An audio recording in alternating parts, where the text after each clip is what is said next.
अस्सलाम स्टूडेंट्स। अब यहाँ पर हम साइकोलॉजी का जो ऑब्जेक्टिव है 2022 का वो हम सॉल्व करेंगे सेकेंड ईयर का। The method of study which investigates the same subjects for different developmental stages is called cross sectional, यानी जिसमें हम डिफरेंट डेवलपमेंटल स्टेजेस को देखते हैं सेम सब्जेक्ट को। ठीक है, तो अगर हम एक जिसमें हम मुख्तलिफ देखेंगे वो क्रॉस सेक्शनल होगा, और जो सेम हो जिसमें हम एक इंडिविजुअल को सारी ज़िंदगी उसकी डिफरेंसेस उसके अंदर आ रहे हैं ऑब्जर्व करते रहेंगे तो वो लॉन्गिट्यूडनल कहलाएगा, और स्टूडेंट ने जो है वो गलत मार्क किया हुआ है। ठीक है, तो इसका आंसर जो है वो लॉन्गिट्यूडनल है। ठीक है, उसके बाद the dash determines the sex of the offspring at the time of conception, तो इसका आंसर है sperm. According to Erikson theory, what must happen before one can move from stage to one stage to another?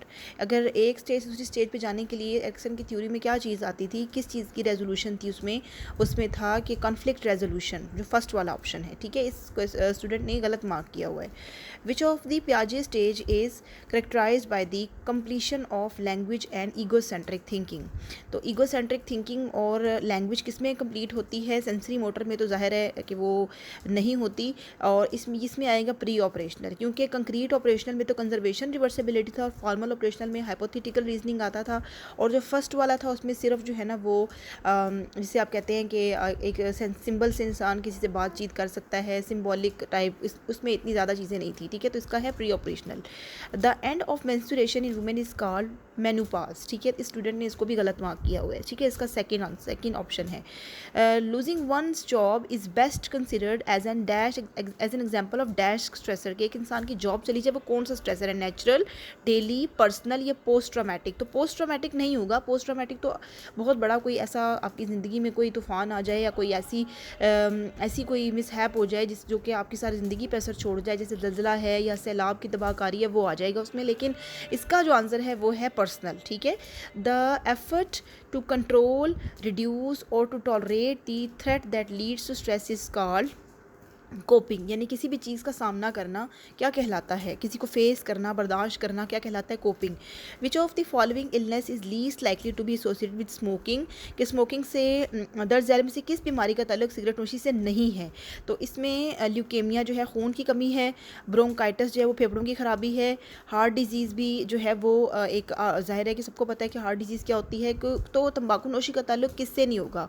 तो इसमें जो है वो stroke आएगा। ठीक है, कि फालिज जो होता है वो तंबाकू नोशी का इससे कोई ताल्लुक नहीं है। ठीक है, खून की कमी हो सकती है सिगरेट नोशी की वजह से, फेफड़ों की खराबी हो सकती है, हार्ट पे बुरा असर डाल सकती है स्मोकिंग, लेकिन जो है स्ट्रोक का इससे कोई ताल्लुक नहीं, क्योंकि वो एक ब्लड क्लॉट जो है वो आपकी उसमें नर्व में इसमें खून में कोई बन जाए तो उसकी वजह से है स्ट्रोक होता है, इसका इससे कोई नहीं है। उसके बाद है कि अनवांटेड रिकरिंग आइडिया और थॉट इज़ कॉल्ड ऑब्सेशन, कि एक ख्याल जो आपके दिमाग पे छा जाए। ठीक है, अनवांटेड रिकरिंग आइडिया और थॉट, ठीक है, जिसको आप नहीं चाहते लेकिन वो आपके दिमाग पे छा गया, उसे हम कहते हैं ऑब्सेशन। ठीक है, अब इसमें फोबिया नहीं आ सकता, क्योंकि फोबिया जो होता है वो एक इरेशनल फियर होता है। ठीक है, और किसी भी चीज़ से उसकी कोई मंतक नहीं होती। ठीक है, बहुत से बच्चे फोबिया में कंफ्यूज हो जाते हैं, तो इसका आंसर है ऑब्सेशन।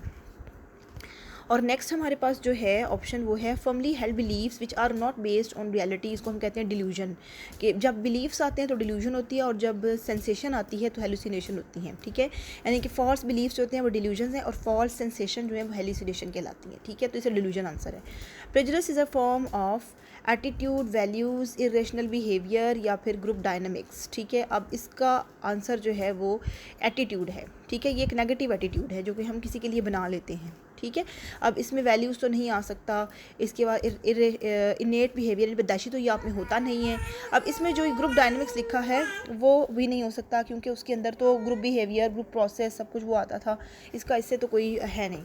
ठीक है, अब उसके बाद हमारे पास है which component of attitudes is revealed by negative or positive feelings toward people, objects and situations। ठीक है, कि नेगेटिव और पॉजिटिव फीलिंग्स किस वाले हिस्से में आती हैं एटीट्यूड के? एटीट्यूड के तीन कंपोनेंट्स हैं ना, अफेक्टिव, बिहेवियरल, कॉग्निटिव, तो इसमें आएगा हमारे पास अफेक्टिव। ठीक है, जिसमें आप किसी चीज़ के बारे में एहसास करते हैं, कि लोगों के बारे में जो आप सोचते हैं वो कॉग्निटिव है, जो आप करके दिखाते हैं वो बिहेवियरल है, और जो वो महसूस करते हैं वो अफेक्टिव में आ जाता है। ठीक है, उसके बाद है कि the dash component of an attitude is manifested by acts, कि एटीट्यूड का कौन सा जो है वो कंपोनेंट है जिसमें आप एक्शन करके दिखाते हैं? अफेक्टिव है, कॉग्निटिव है या बिहेवियरल है? तो बिहेवियरल है। ठीक है, जाहिर है कि बिहेवियर में आप किसी को शो करते हैं। The primary interest of a social psychologist is to study, social psychologist क्या स्टडी करता है?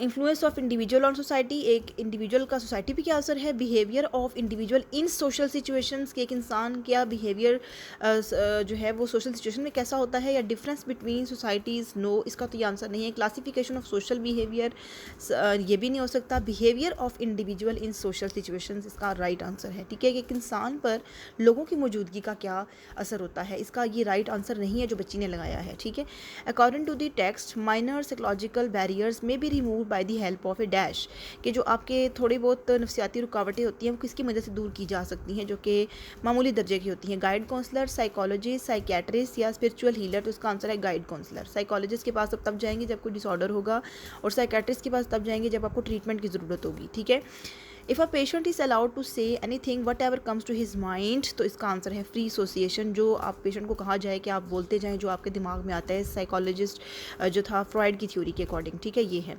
The rational emotive behaviour therapy wants to change the dash of a client, क्या चेंज करती है rational emotive behaviour therapy? Feelings, attitude, behaviour या cognition. ठीक है, आपको इरेशनल बिलीफ को रेशनल बिहेवियर में चेंज करती है। ठीक है, which of the following techniques offers an unconditional positive regard to the client, तो इसका आंसर था person centred therapy.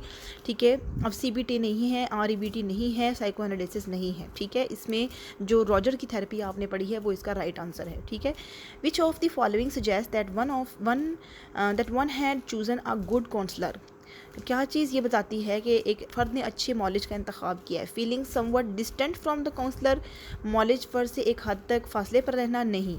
No need to put effort in therapy, के फ़र्द को इलाज के लिए कोई कोशिश नहीं करनी पड़ती, no. Feeling a sense of comfort, फ़र्द आरामदेह महसूस करता है, ये इसका राइट आंसर है। Fully involve in the therapy, कि फ़र्द जो है कुली तौर पर इलाज का हिस्सा है, तो वो तो ज़ाहिर है जब आप इलाज के लिए जाते हैं तो हिस्सा बन ही जाते हैं, लेकिन इसमें जब आप कंफर्टेबल फील करते हैं तो वो इसका राइट आंसर है। ठीक है, तो ये जो है इस 2022 का ये सॉल्व जो है पेपर है, लेकिन इस बच्ची ने बहुत सी मिस्टेक्स की हुई हैं इसमें। ठीक है।